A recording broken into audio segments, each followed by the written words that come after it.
राम राम, जय श्री कृष्ण। कैसे हैं दोस्तों आप सभी का एक बार फिर से हार्दिक स्वागत और अभिनंदन करता हूं मैं धवल आमेटा। जैसा कि हमें पता है हमारी 10वीं की रिवीजन क्लासेस चल रही है। रोज़ प्रातः सुबह 8 बजे आपके सामने वीडियो पेश हो जाता है मेरा। उसी के साथ कंटिन्यू करते हैं।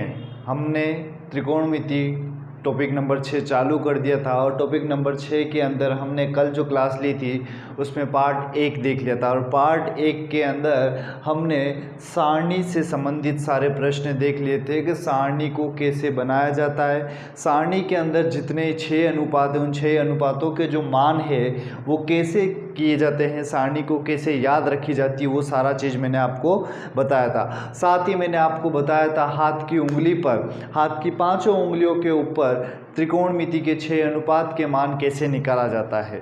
रिवीजन के लिए मैं फिर से बता देता हूँ, साइन थीटा के लिए जितने भी मान निकालने होते हैं हमारे को घड़ी की दिशा में जाना होता है और कोस थीटा के मान निकालने होते हैं तो घड़ी की विपरीत दिशा में जाना होता है। जैसा कि यहाँ पर फिर से कल वाला डायग्राम मैं आपके सामने फिर से बता देता हूँ, हाथ की हथेली वाला, और नीचे कुछ इंस्ट्रक्शन लिख रहे कि लास्ट में उसमें ये करना होता है कि जो जितनी उंगलियां शेष बच जाती है उसका वर्गमूल लेकर 2 का भाग देना होता है।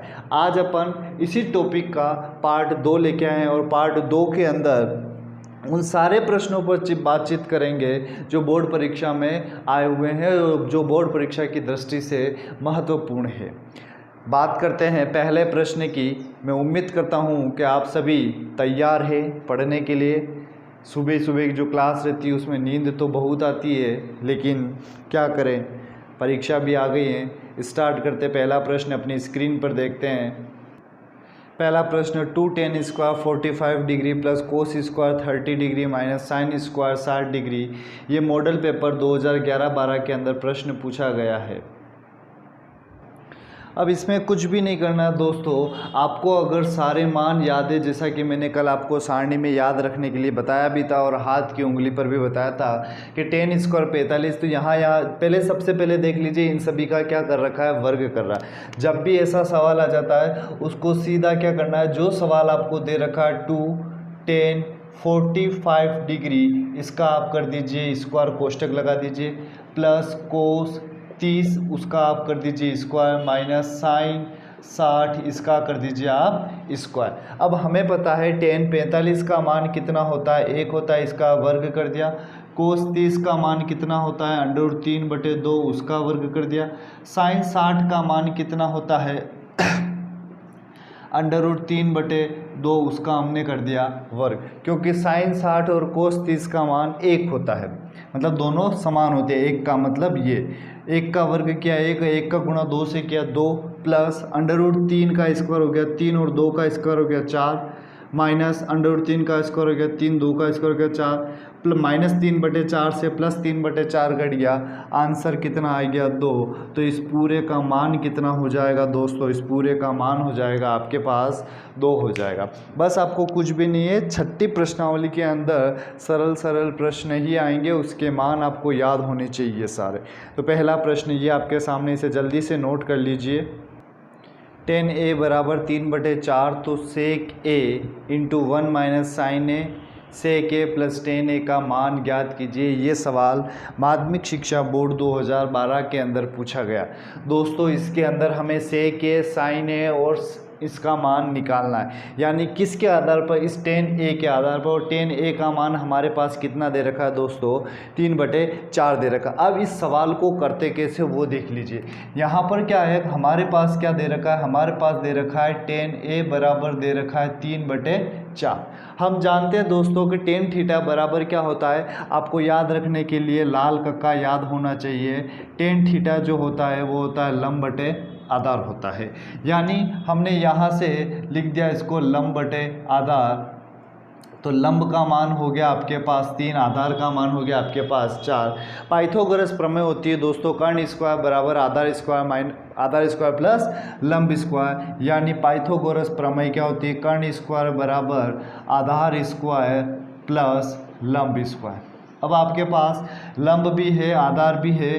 लंब है आपके पास 3 का स्क्वायर प्लस आधार है आपके पास 4 का स्क्वायर, 3 का स्क्वायर 9, 4 का स्क्वायर 16, 16 और 9 होता है 25। यानी कर्ण का मान अगर अपन निकालेंगे तो कर्ण का मान कितना हो जाएगा दोस्तों? 5।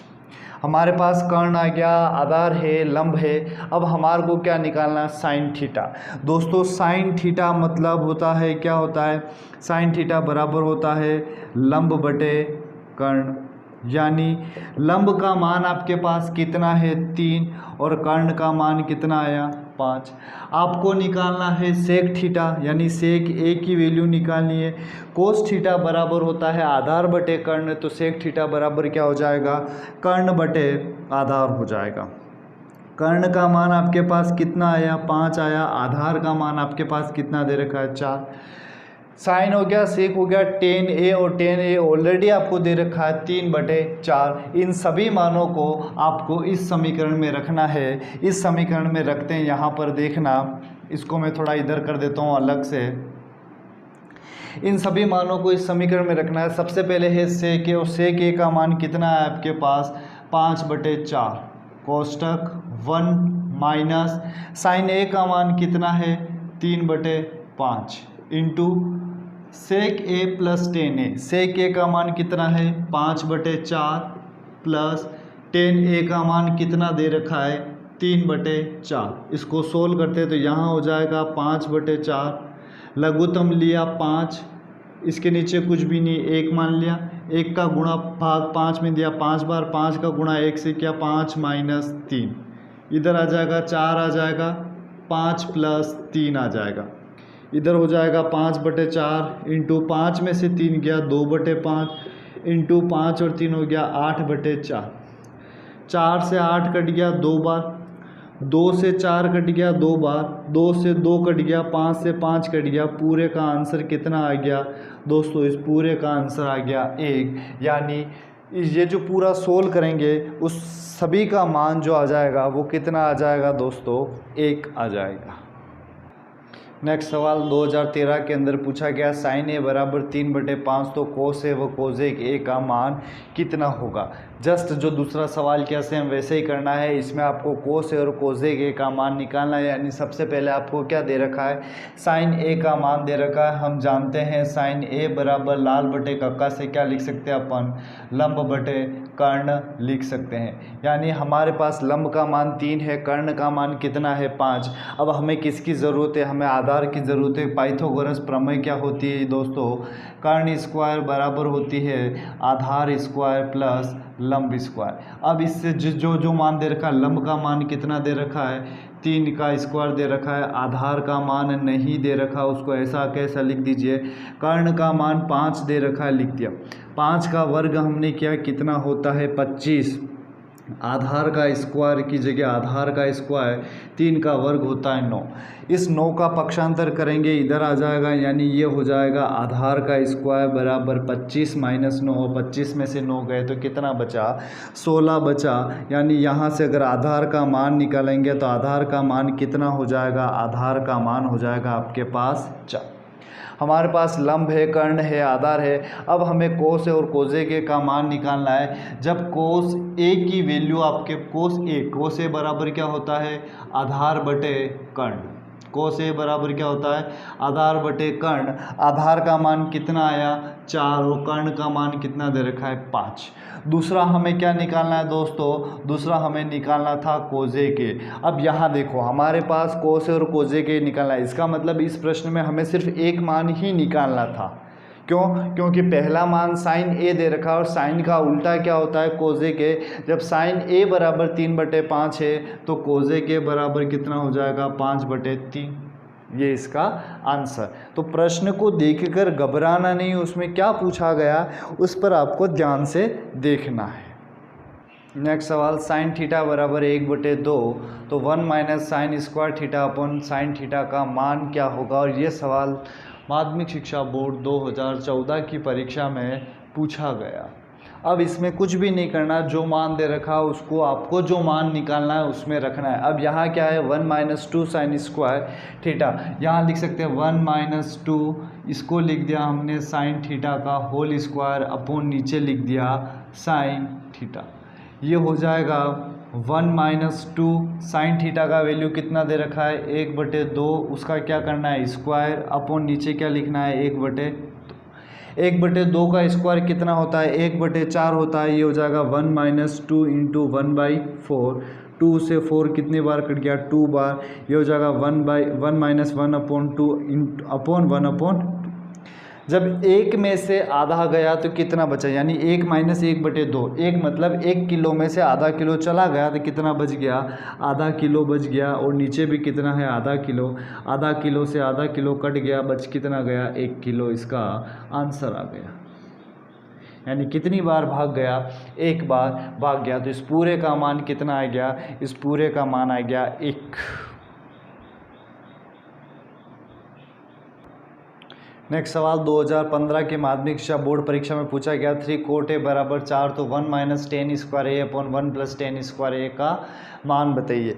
ये प्रश्न सारे छठी प्रश्नावली से संबंधित है, क्योंकि छठी प्रश्नावली के अंदर आपको मान देकर भी पूछा जा सकता है कि इनके मान निकालिए या उनके मान रखकर उसको सोल्व कीजिए, या फिर इस तरह से भी आपको सोल्व किया दे सकता है। अब क्या दे रखा है आपको 3 cot A बराबर कितना दे रखा है आपको 4। यहाँ से प्रश्न को सोल्व करते हैं। हमारे को दे रखा है 3 cot A बराबर कितना दे रखा है 4। यहाँ से 3 को हटाएंगे तो cot A अकेला बच जाएगा, बराबर कितना बच जाएगा 4/3।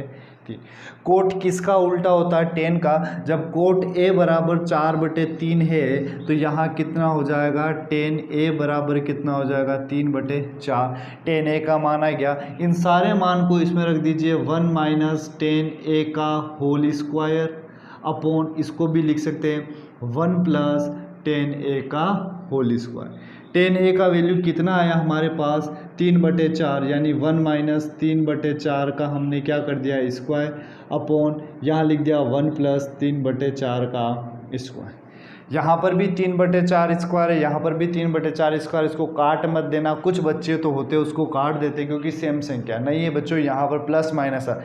अगर इंटू होता तो आप कर देते, इसलिए 3/4 का जब हम वर्ग करेंगे तो ये हो जाएगा 1 - 9/16, इधर हो जाएगा 1 + 9/16। लघुत्तम 16 लेंगे ऊपर यहाँ पर कुछ भी नहीं है तो 1 मान सकते हैं, यहाँ पर भी 1 मान सकते हैं, तो ऊपर जो लघुत्तम आएगा वो आ जाएगा आपके 16। 1 का भाग 16 में 16 बार, 16 का गुणा 1 से क्या 16, 16 का भाग 16 में 1 बार, 1 का गुणा 9 से क्या 9। फिर यहाँ हो जाएगा 16 + 9/16। मैंने बताया था पहले इसको सोल्व कर देते फिर अपन उसको सोल्व करेंगे। 16 में से 9 गया तो कितना बचा, 16 में से 9 गया तो 7 बचा। 7 9 और 7 16 होते हैं, तो यहाँ बच गए 7/16 अपॉन 16 और 9 कितने हो गए 25, 25/16। पहली संख्या का गुणा होता है तीसरी संख्या, पहली संख्या का गुणा किससे होता है, पहली संख्या का गुणा होता है चौथी संख्या से 7/7 × 16। दूसरी संख्या का गुणा होता है तीसरी संख्या से 16 × 25। 16 से 16 कट गया, आंसर कितना आया 7/25। आंसर इसका पूरा कितना आ गया दोस्तों, इसका आंसर आ गया 7/25। अब इसे जल्दी से उतार लीजिए आप। नेक्स्ट सवाल माध्यमिक शिक्षा बोर्ड 2016 के अंदर पूछा गया यदि cos A बराबर 12/13 तो cot A का मान कितना हो जाएगा। अब हमारे पास क्या दे रखा है cos A बराबर दे रखा है 12/13, यानी यहाँ हमने लिख दिया cos A बराबर हो गया 12/13। इसका मतलब आधार बटे आपको पास क्या दे रखा है, आधार बटे दे रखा है आपको कर्ण। अब हमारे को किसका मान निकालना है cot A का, उससे पहले आपको क्या निकालना है लंब, यानी पाइथागोरस प्रमेय क्या होती है, कर्ण का स्क्वायर बराबर आधार का स्क्वायर प्लस लंब का स्क्वायर। आधार का मान कितना है, आधार का मान दे रखा है आपको 12 का स्क्वायर, लंब नहीं दे रखा है तो लंब की जगह लंब लिख दीजिए। कर्ण का मान कितना दे रखा है 13 दे रखा है, 13 का स्क्वायर होता है 169 बराबर 12 का स्क्वायर होता है 144 प्लस लंब स्क्वायर। 144 का पक्षांतर करेंगे तो 169 में से 144 गया, इधर बच जाएगा लंब स्क्वायर। या फिर आप इसको ऐसा भी लिख सकते हैं, लंब स्क्वायर बराबर 169 में से 144 गया जाएगा तो कितना बच जाएगा 25, यानी लंब का मान निकालेंगे तो लंब का मान कितना आ जाएगा 5 आ जाए। या फिर आप इसको सीधा सा ऐसे लिख दीजिए, लंब का मान कितना आ गया 5। हमें किसका मान निकालना, हमें कोट ए का मान निकालना है। टेन ए बराबर क्या होता है, लंब बटे आधार होता है, तो कोट ए बराबर क्या हो जाएगा, आधार बटे लंब हो जाएगा। आधार का मान कितना आया है आपके पास, आधार का मान दे रखा है 12 और लंब का मान कितना आया 5, यानी कोट ए बराबर कितना हो जाएगा 12/5। ये कोट ए की वैल्यू हो जाएगी, यानी कोट ए का आंसर कितना आ जाएगा, या कोट ए की वैल्यू जो आएगी वो कितनी हो जाएगी 12/5।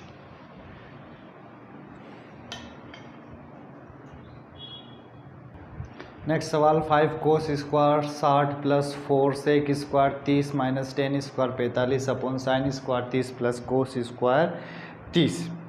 ठीक है, अब 5 cos square 60 plus 4 sec square 30 minus 10 square 45, इसमें हमारे पास सभी त्रिकोणमितीय अनुपात हमें याद है। अब सवाल सोल्व करते तो 5, इसको पहले सबसे पहले लिख दीजिए कोस 60 का स्क्वायर प्लस 4, यहाँ लिख दिया हमने सेक 30 का स्क्वायर माइनस यहाँ हमने लिख दिया 10 45 का होल स्क्वायर अपॉन नीचे लिख दिया साइन स्क्वायर 30 को लिख दिया हमने साइन 30 का होल स्क्वायर प्लस इसको लिख दिया कोस 30 का होल स्क्वायर। वैसे दोस्तों हम जानते हैं कि sine square theta plus cos square theta बराबर 1 होता है, क्योंकि यहाँ थीटा का दोनों का मान सेम है। अपन ऐसा नहीं लिखकर सिर्फ सबके मान भी लिख सकते हैं। 5 कोस 60 की जो वैल्यू होती है वो कितनी होती है दोस्तों, कोस 60 की वैल्यू और साइन 30 की वैल्यू सेम होती है। कोस 60 की जो वैल्यू है वो कितनी हो जाएगी, कोस 60 की वैल्यू कोस 60 की वैल्यू हो जाती है 1/2 प्लस 4 सेक 30, यहाँ पर आ रहा है सेक 30। सेक किसका उल्टा होता है, कोस का उल्टा होता है। कोस 30 की वैल्यू होती है √3/2, तो सेक 30 की वैल्यू हो जाएगी 2/√3 का स्क्वायर माइनस 10 45 की वैल्यू 1 होती है बटे साइन 30 की वैल्यू 1/2 होती है और कोस 30 की वैल्यू √3/2 होती है। इसको सोल्व करेंगे, ये हो जाएगा 5 × 1/4 प्लस 4 × 2 का वर्ग हो गया 4/√3 का वर्ग हो गया 3 माइनस यहाँ हो गया 1 अपॉन यहाँ हो जाएगा 1/2 का वर्ग होता है 1/4 प्लस √3 का वर्ग 3 और 3/4। 1/4 प्लस 3/4 लघुत्तम लिया तो नीचे तो ऑलरेडी आ गया हमारा 1, यहाँ ऊपर बच जाएगा 5/4 प्लस 4 का गुणा 4 से क्या 16/3 माइनस 1, और नीचे अगर लघुत्तम लेंगे तो नीचे आ जाएगा 1 कैसे आ जाएगा, मैं यहाँ लिख देता हूँ। यहाँ लघुत्तम आ गया 4, 1 + 3 और 1 + 3 कितना हो गया 4, 4/4 हो गया तो 1। ठीक है, आप इसको 1 लिख सकते हैं। अब हमारे को क्या करना है, जो भी सोल्व करना है वो ऊपर ही सोल्व करना है, यानी 5/4। तो हमारे पास फाइनल चीज़ क्या बच गई, 5/4 16/3 माइनस 1/1। हमने लघुत्तम क्या ले लिया, लघुत्तम 4 और 3 और 1 में मैंने जो ट्रिक बताई वो 3 संख्या में नहीं लगती, जब 2 संख्या का लघुत्तम होता है तब ही लगती। लघुत्तम जो नीचे संख्या है वो सब ले लीजिए आप, यानी 4 और 3 का लघुत्तम क्या होता है 12 होता है। हमने लघुत्तम ले लिया इधर 12। 4 का भाग 12 में जाता है 3 बार, 3 का गुणा 5 से करेंगे 15 आ जाएगा, प्लस 3 का भाग 12 में 4 बार जाता है, 4 का गुणा 16 से करेंगे 3 का भाग 12 में 4 बार, 4 का गुणा 16 से करेंगे 16 दूनी 32, 16 38, 16 चौक 64 माइनस 12। अब आपको क्या करना है, 15 में से 12 घटाएंगे कितने बचे 3, और 64 में 3 जोड़े कितने बच गए 67, यानी इस पूरे का आंसर कितना आ जाएगा 67/12। जब अपन इसको सोल्व करेंगे सभी को तो आंसर कितना आ जाएगा 67/12, यानी 67/12 इस पूरे का आंसर आ जाएगा। यदि tan a प्लस बी बराबर √3 और tan a माइनस बी बराबर 1/√3 तो हमें a और b का मान ज्ञात करना है। ऐसा सवाल हमने कल की क्लास में भी देखा था दोस्तों। सबसे इम्पोर्टेंट प्रश्न है, छठी प्रश्नावली में से अगर प्रश्न आता है या तो त्रिकोणमितीय अनुपात पे आ जाएगा सीधा, नहीं तो इस तरह से प्रश्न आएगा। अब आपको कुछ भी नहीं करना है, जो आपके पास दे रखा उसको लिख दीजिए कि tan a प्लस बी बराबर कितना है √3। ठीक है, हम जानते हैं दोस्तों का tan की टेबल में √3 किस पर आता है, हम जानते हैं tan की टेबल में √3 आता है 60 पर, यानी tan से tan कट गया तो ये बच जाएगा a प्लस बी बराबर 60 डिग्री, समीकरण नंबर 1। नेक्स्ट हमारे पास दे रखा है कि tan a माइनस b बराबर 1/√3। हम ये भी जानते हैं कि tan की टेबल में 1/√3 किस पर आता है, tan की टेबल में 1/√3 आता है tan 30 पर, तो tan से tan कट गया तो ये बच गया a माइनस बी बराबर कितना हो जाएगा 30 डिग्री, समीकरण नंबर 2। यानी समीकरण 1 और समीकरण 2 आ गया। अब अपन इन दोनों समीकरण से देखते हैं, तो समीकरण पहला लिख देते हैं a प्लस बी बराबर कितना degree 60 degree, a minus B बराबर कितना डिग्री 30 डिग्री, दोनों में प्लस बी और माइनस बी कट गया, यहाँ कितना बच गया 2a बच कट गया और यहाँ बच गया 90। a की वैल्यू निकालेंगे तो कितना आ जाएगा 45 डिग्री, यानी a का मान हमारे पास कितना आ गया 45 डिग्री। अब a का मान 45 डिग्री आ गया, b का मान निकालेंगे तो a के मान को समीकरण नंबर 1 में रखते हैं, a के मान को समीकरण 1 में रखने पर समीकरण 1 क्या है, ये है, यहाँ हमने रखा 45 प्लस b बराबर 60 डिग्री, तो b की वैल्यू हो जाएगी 60 माइनस 45। b की वैल्यू हो जाएगी 60 माइनस 45। 60 में से 45 घटाएंगे तो 10 में से 5 गया तो 5, 5 में से 4 गया तो 1, यानी b बराबर कितना आ गया 15 डिग्री। अब यहाँ देखते हैं, a का मान आया 45, b का मान आया 15। 45 और 15 दोनों को जोड़ेंगे, 5 और 5 10, 4 और 1 5, यानी 60। tan 60 की वैल्यू कितना होती है, tan 60 की वैल्यू अगर यहाँ दोनों को जोड़े और लिखे तो tan 60 की वैल्यू होती है √3। इसका मतलब हमारे a और b के मान सही।